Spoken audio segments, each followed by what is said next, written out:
Today I am going to discuss exploring the research problem, methods and models. Friends, in almost all types of research, there are three important components. One is formulation of the research problem. Second is the adoption of an appropriate research methodology. And the third one is research writing, citations, references, research ethics, combating the plagiarism, etc. Of these three, so many organizations, for example, ICSSR and even UGC and some other, organization funding agencies provide funds to the research methodology course. Whereas first and last, that is formulation of the research problem and the research writing. So there is a no, it is a part of the methodological issues, but they are very important. Now today we are going to discuss some of the very methods and models of the research problem. You see, most of the students confuse in selection of the research areas. Particularly, they are mostly dependent on the supervisors. They don't have any choice. But this is very wrong because students should have some interest in some of the aspects. Either it may be a topic or it may be a problem. But students should have some interest in particular areas. Now, while choosing the research areas, look for the issues, not the topics. Even if you select the topic, you look at the problem therein so that your research problem is properly defined. Because if your research problem is poorly defined, it leads to ambiguity and it deviates from the objectivity.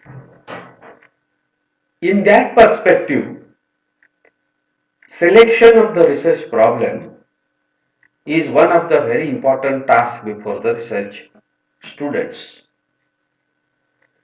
Even in the most of the university administrations, immediately after the merit list is displayed on the notice board and students are asked to take the admissions, and immediately after admission students are expected to submit the proposal, synoptic outline of their research work. So within a couple of days, a student cannot prepare a synoptic outline unless he gives some time to go through the review of literature, to refer to some of the research areas of his interest. So particularly after admissions, at least 6 months period should be given to the students so that the student can go through the review of literature and the available literature, and he can have an exhaustive discussion with the supervisors and other academic staff so as to confine his research areas. So that is the very important aspect of the research activities.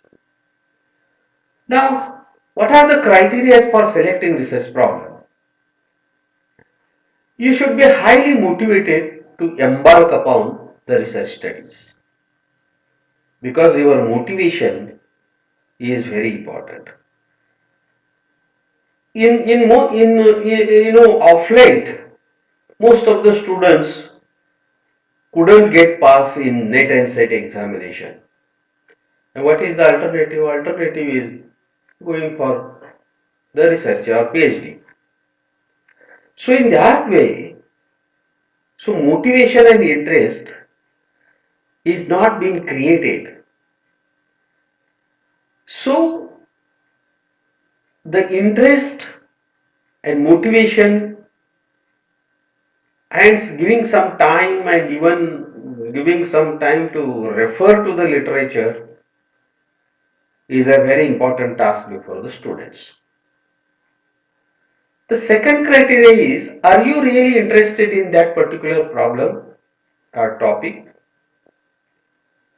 So there may be some causal relationship. Why you are interested in that particular area? There may be some reasons. You should explore all those things. Will this topic have some practical value? Because in most of the social sciences, there should be some relevance, social relevance, economic relevance. The society should get the benefit of your research. That is, obviously, it is expected.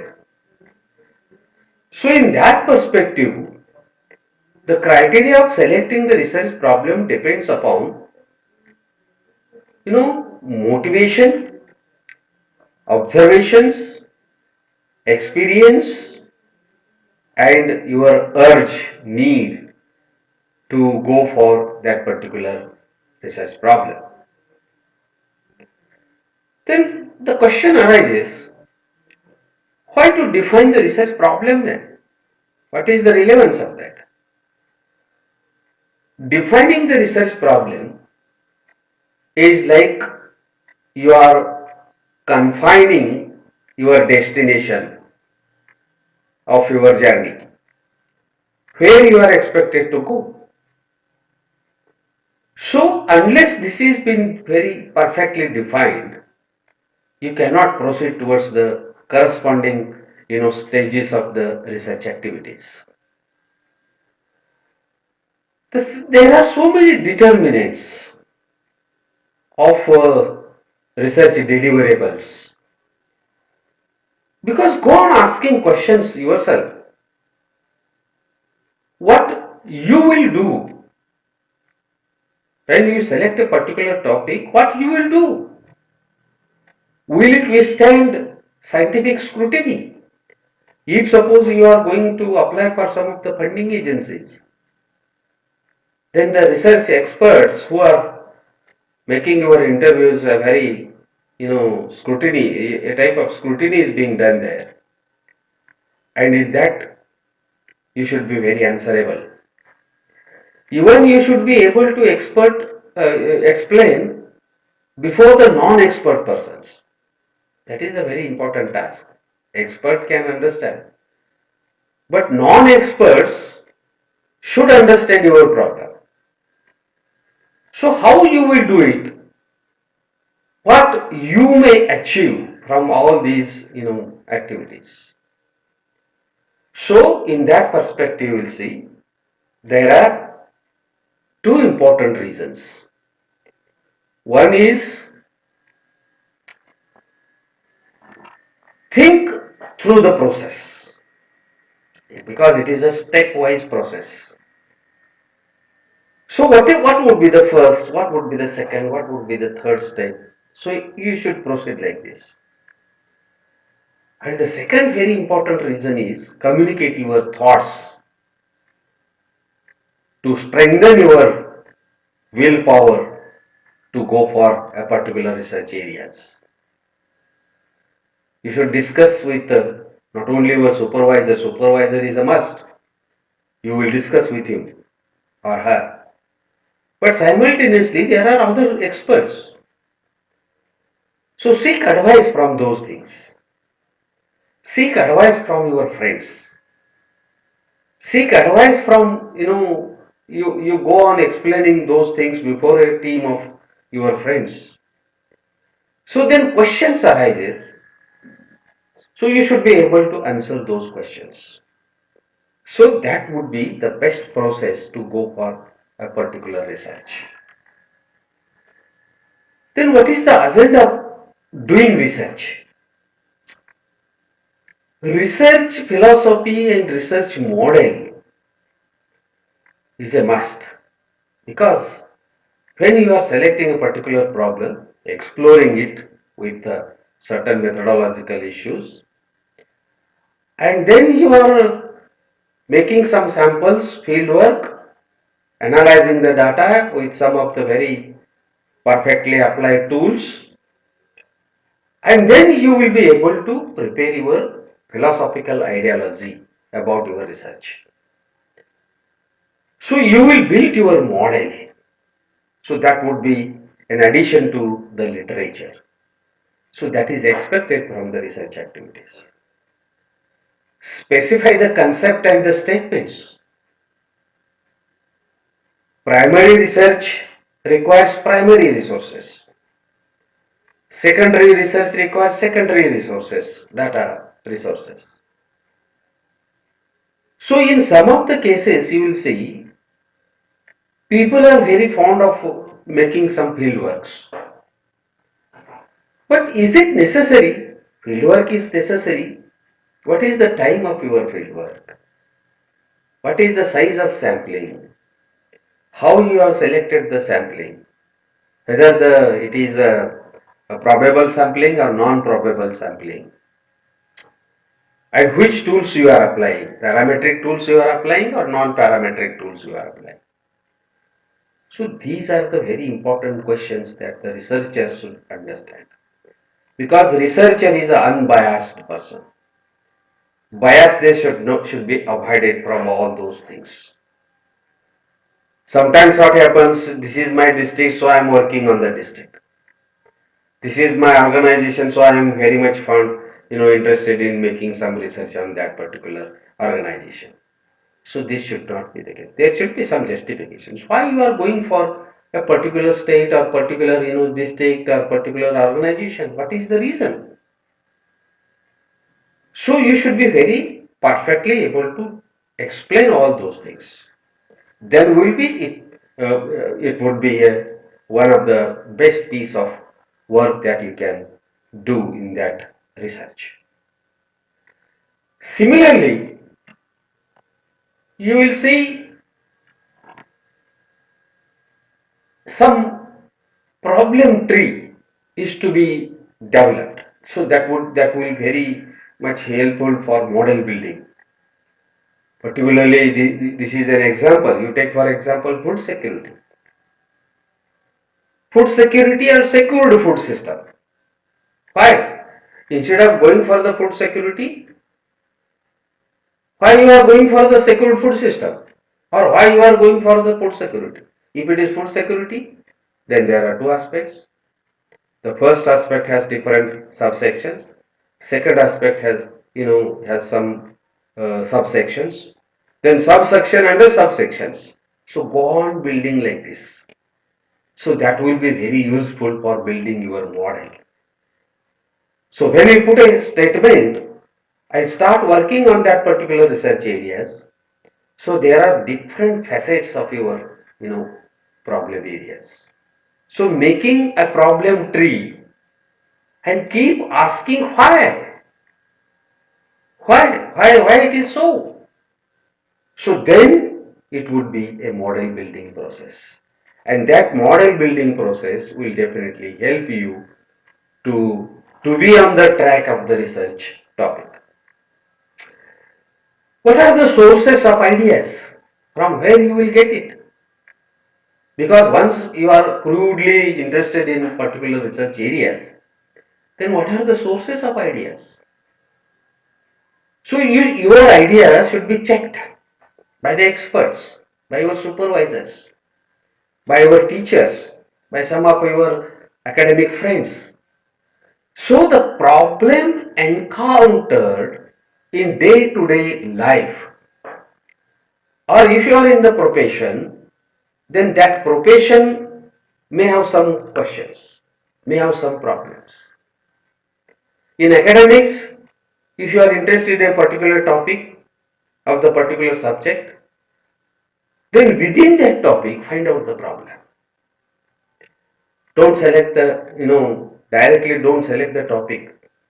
Within that topic, you should be able to search out the research problem. And once the research problem is confined, then that would be the source of your ideas. Now, in many times I used to say experience plus observations plus needs plus interest, that becomes the research problem. Because you should have some experience, you should have some research observations. A common man can also observe so many things, but researchers' observations and the analysis of that particular observation is very important. It is a very valuable, statements that you can make after observation. Then urge, inner motivation, and your interest in that particular area. So that would be the best research problem that you can correspondingly work on that particular research areas. Then read some professional, literature. Professional literature, the review of literature is very important component. The topic which you have selected or the area of your interest, go on reviewing the literature. Go on attending so many seminars, conferences, how the papers are being designed, how the people are presenting, what methodology they are adopting, how they are exploring the whole analysis, what tools they are using, what conclusion, how they can derive the conclusions. So suggestions from the investigators, suggestions from the experts, suggestions from the you know seminar and all other symposium and so many organizations conduct your professional bodies. For example, subject associations. Yearly they call some papers and discuss thoroughly in that particular areas. So annual conferences are very useful to the researchers. Perusal of recent convention programs of your professional organization. What are the recent, how they choose the subject? How they, identify the research problems? So that would be a very source of inspiration to the researchers. And those things should be properly acknowledged. Now in coming to, there are so many research methods. I will not go into the details because the research methodology course component. So many people will cover that particular area. So my focus is the research models where you are interested to work. There are two types of research paradigms. One is quantitative and the another is qualitative. Quantitative is very traditional form. It is a positivist approach. It is experimental or it is empiricist because it requires primary data. Without data, you cannot work on that particular area. So that is why it is known as quantitative paradigm. Fieldwork, secondary source of data, some data information. Either the quality data can also be quantified. So by using so many, methodological, for example, ethnographs, mostly the journalists and all other people use it. So by using those things, you can come out with some of the quality data expressed in quantitative form. So that is an art of going for or exploring the interrelationships. So this quantitative approach has been advanced or advocated by Comte, Mill, Durkheim, Newton, Locke. So these are the very prominent persons to explore the quantitative research paradigm. The another area of research and research paradigm is qualitative. It is It adds to the literature basically because it is a qualitative work. It is a very constructive work. It is a naturalistic approach. It is sometimes known as the interpretive paradigm. Post-positivist or post-modern perspectives are dealt with in these particular qualitative approaches. Most of the Nobel Prize winners basically they work on this qualitative, you know, paradigm. So this is being advanced by Dithe, Kant, Wittgenstein, Foucault, Miles, Huberman. So these are the prominent advocates of quantitative research paradigm.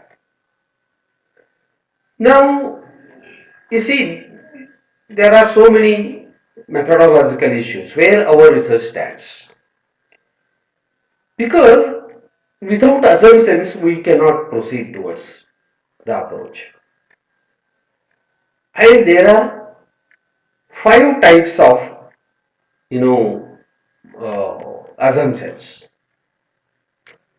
One is ontological, second is epistemological, third one is axiological, fourth one is rhetoric, and fifth one is methodological. Most of our PhD scholars are very much interested in fifth type of assumptions, that is methodological assumptions. If suppose ontological assumptions, basically how the questions are being raised in that assumption, what is the nature of reality? In the epistemological, what is the relationship of the researchers to that of researched? Such type of questions are raised in.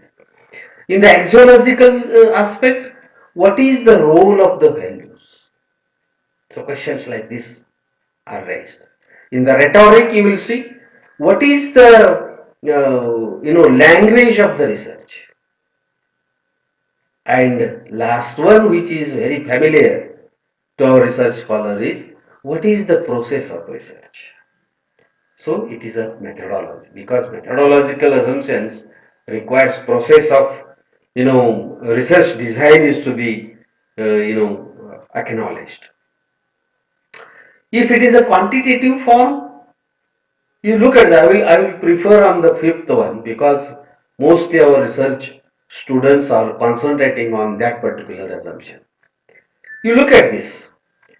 Under the methodological assumptions, the question of process or the question of research design, question of selection of the samples, so it plays a very significant role. And that is why methodology is very important in the fifth assumption. But if it is a quantitative aspect or the quantitative research paradigm, we follow the deductive processes and we use cause and effect in the deductive form. Cause and effect relationship, it is a very interesting in research activities. Static research design basically is assumed. Category is isolated before study, context free, that is independent generalizations leading to predictions, explanations, and understanding. So, under the deductive system, so this methodological assumption works under the quantitative paradigm. You see, most of the students must know the scientific methods, the logical sequence of your research ideas, because logic plays a very significant role. And that is why when scientific method and logic is assumed, based on that we prepare our hypothesis. That is the logical interpretation of observations explored in the form of hypothesis. That may be a crude hypothesis. Hypothesis may be in the one sentence or in the set of sentences. Because deductive and inductive methods in the logic, because logical aspect is very important. Because in the qualitative form of research, if you are assuming the methodological assumptions, we use inductive process. That is simultaneous shaping of the factors. Because it is a qualitative work, and inductive techniques are used to analyze the whole observations. In this process, you will see patterns and theories are developed. Basically, qualitative approach is useful to define a theory or explore the theory. Most of the Nobel laureates work on qualitative research paradigm. So, the fifth assumption and the fifth question, and whether you are working on the inductive techniques or the deductive techniques, which technique is more favorable? If you are working on the quantitative, then deductive process is very useful. And if you are working on the qualitative research paradigm, then inductive methods is to be followed. So that is the framework that you can develop. So when you identify the research problem, that problem should have some process, decide, and based on that, then which quality approach or quantity approach you are interested. So that would be very useful guideline to the researchers. Now, if you look at this, paradigm.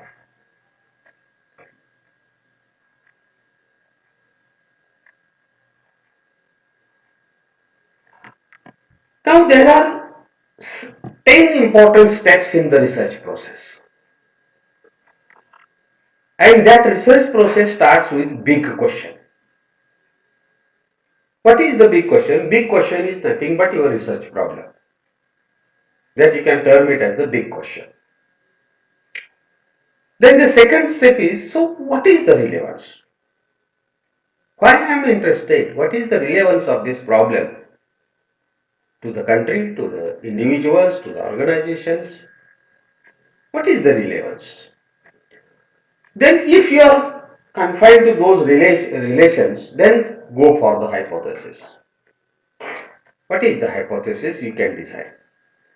Hypothesis may be a few hypotheses, not sometimes more hypotheses may get confused because you have to develop H1 and H0, and based on those things then you have to test those things because hypothesis requires to be tested in 5 steps. Then who carries the impact?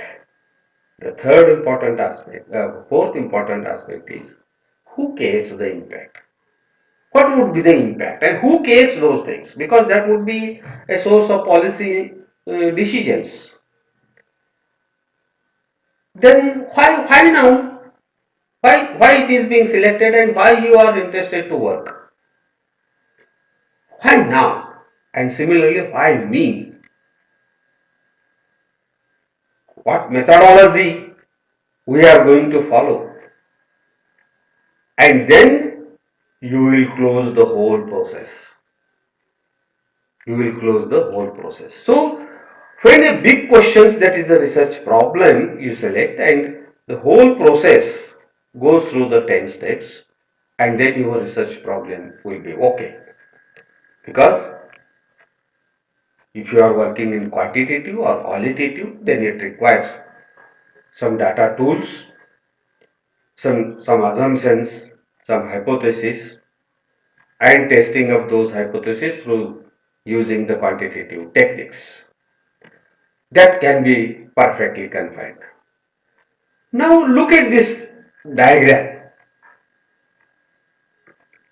So what it indicates, you see on OY axis the interest of research is measured, and on the OX-axis feasibility is measured. And the concave curves shows the large gain to the knowledge, it is the upper side on the OY-axis, and easy problem or short time at the OX-axis. So this easy problem students basically prefer, but supervisors don't agree with that because there is a small gain in knowledge. That's why it is shown in red stars. There are so many good problems there.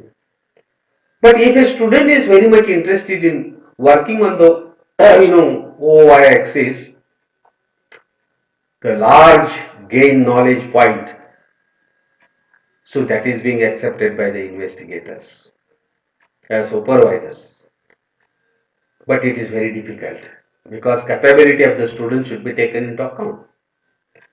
So students' capacity and the topic should be given justice, and the interest of the supervisor should be protected. So in that perspective, both should come together, find out a trade-off between those ideologies, and find out the Pareto optima. Pareto optima plays a very significant role in deciding the topic and deciding the whole universe of the research work. So the trade-off is very important. Good for both supervisors and good for the researchers.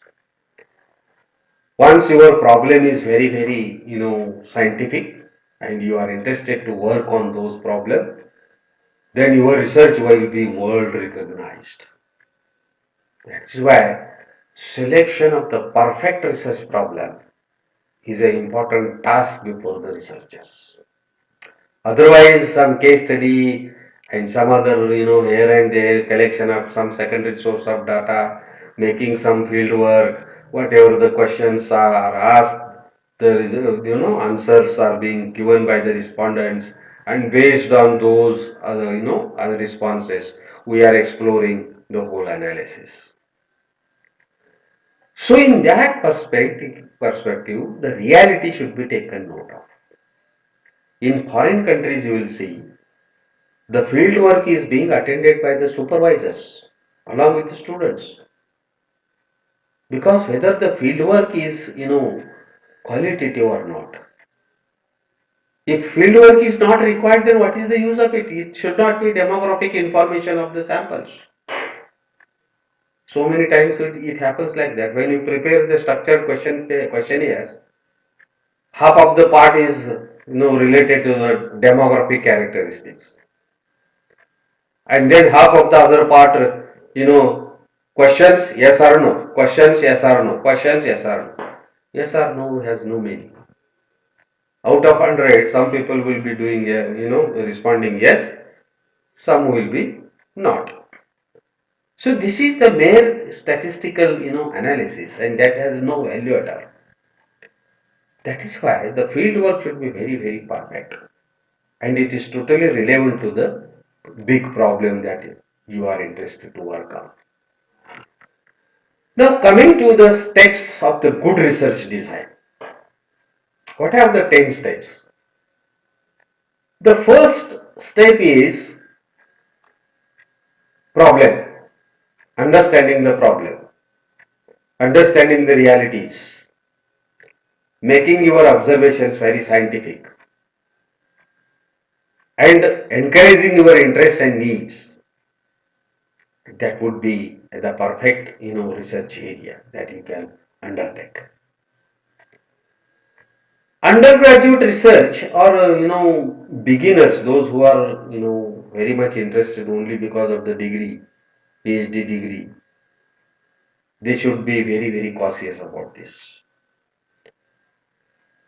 Secondly, the second step is identification of key unknowns and the research questions,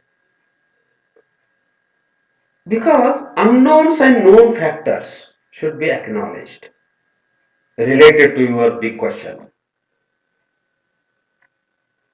So some introductory part or what is happening, what is the research, literature available. So what are the research gaps? So how you are going to fill up those gaps through your research work? You should be you should be able to justify those things. And then come to the aims and objectives of the research proposal. Then identification of the hypothesis and the process of testing those hypotheses is to be defined. When you are putting hypothesis, it should be testable. And hypothesis requires some sampling. Because unless some sampling is being made and then coming to your H0 or H1, then you will be analyzing the whole observations. Step 5 is identify the key deliverables. Key deliverables. In most of the objectives, how you form the objectives? To study like this, to study dash dash dash. So all objectives, basically it is a tradition of to study like this, but mostly use understanding, estimating, or interpreting. So these are the very important deliverables because that raises the questions, and those questions are answered in your research text. So that is why identify the key deliverables. What are those things? Then identify the key resources. From where I should collect the resources. Source of data information or data management is the very big question in the process, research process. How to manage the data? Data may be in the digital form or it may be in the information form. So how to interpret those things and identify the resources? Then the seventh step is time frame for research. Time frame is very important. And that's why the University Grants Commission has fixed the maximum period of completion of PhD around 5 to 6 years. Then, stop and workflow model. Workflow model is that is the problem tree. So problem tree is to be defined. Make a skeleton of the chapters and go on making some in these subsections. What are the points I should mention? What are the other things that I can include? So in that way, it would be very, very useful to you. Then, what are the risks and the risk mitigation techniques? Because when you are working on the research area, so many risks are there. How to mitigate those risks? You should think of those things. And the last is preparation of the research proposal or synopsis. So in this way, following these 10 steps is a very important, process of going for the best research work. The first step is, let us go the details of those steps. Why are you doing this research? You need to be able to explain to non-specialist persons what is the importance of your work. If there are grants, if you are applying for the grants, then it is a competitive. You should be able to satisfy the experts. So how you will process? And if you are publishing some of the papers, you should satisfy the editor, advisor to the editors, because they are the experts in that particular area. So why are you doing this research? That should be perfectly confined and understood. The second thing is identify the key unknowns. What are the key unknowns? What are the key research questions? What gaps can my research project fill? Write a wider justification of your research proposal. That is a must. Where you explore previous work, because without going through the previous work, you cannot go for your research areas. And find out some of the gaps of knowledge and how your research is going to fill up those research gaps of knowledge. This stage is very, very imperative to make sure that your research has not already been done. Such type of work has not been at all done. Some people say, sir, I am working on this urban bank. So another person would say, I will work on that another urban bank. So organization is no matter, because the same things can come up. It is just a duplication of the research work. Because if it is already been done by the some experts, then why you are repeating the same thing? So that is why this identification of key unknowns is very important. Then comes what is your aim and what are your objectives. Objectives maybe they should be very small one, and basically while formulating your objectives, the use of words like this: compare, determine, characterize, explain, quantify, interpret, measure. So it has some meaning. It has some meaning. Don't put vague, objectives. And those objectives should be relevant to your big question. That is a research problem. Don't be over ambiguous. It should be realistic and you should be very confident.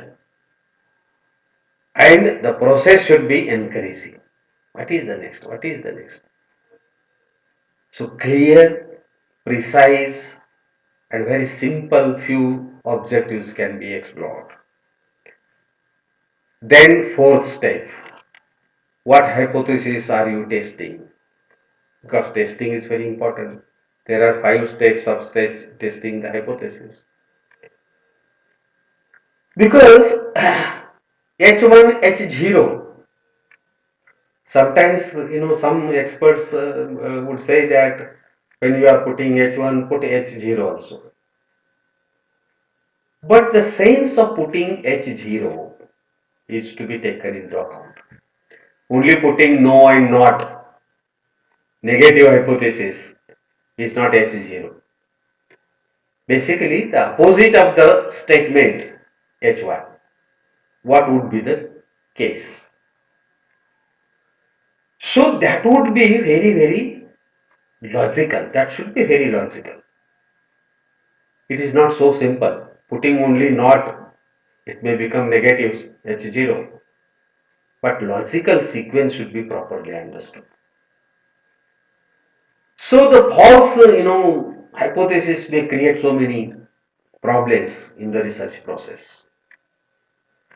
Hypothesis is a tentative explanation that accounts for the set of facts. You are going to identify the facts, and based on those facts, you are preparing the model, that is the theory, and that's why there is a relevance, facts and theories. Now it is a must in our research activities. Now fifth one is identify the key deliverables. I have mentioned some of the in the how to form the objectives like that. Deliverables should be used the words like understanding, quantification, conceptual, process, interpretation, analysis, characterization, determination.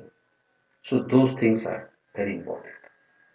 When you are writing the reports, the use of words like however, moreover, further, so that creates readers may get enthusiasm to what is the next, what is the next, like that. So the reader's interest should be protected. So that is very, very useful to the researchers. And all these things should address towards the big question. That is the research problem. Because that should not be left aside. Then comes the identify key resources. What resources will you need to complete your research project? Will you need to do field work? If it is necessary, go.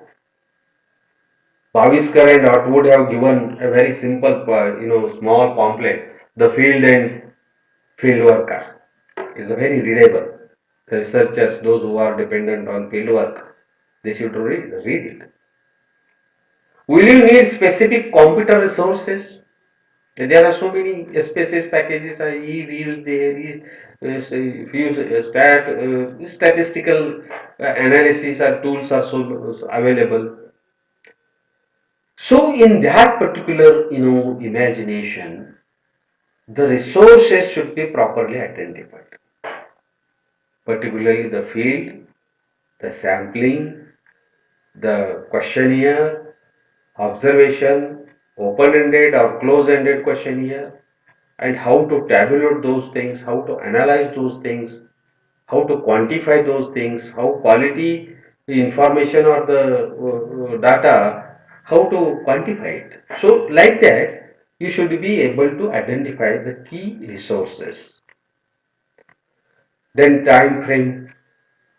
Suppose objective number 1 month, objective number 2, 2 months, objective number 3, 1 month. You should be able to put a time limit to those things. Working on a particular research area for 10 years, 20 years, it has no meaning. Because after 20 years, that research question may not have some relevance to the current situations. It may become outdated. So that is why within 5 years you should be able to complete your research. So time framework. And in that time framework you will see Gantt chart is very famous. You look at this Gantt chart.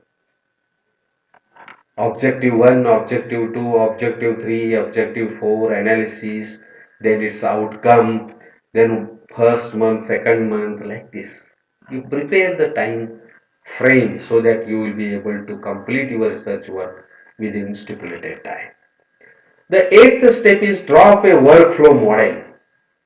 Workflow model. What is my process? When I should go to the field work? Before that, what work I should undertake? How to write the introduction? How to write the conclusions? What is the relevance of introduction? What is the text and putting some references, citations is very important. So drop the flow work. How you are going to write your thesis, and how you are going to analyze those things, how to tabulate all those things.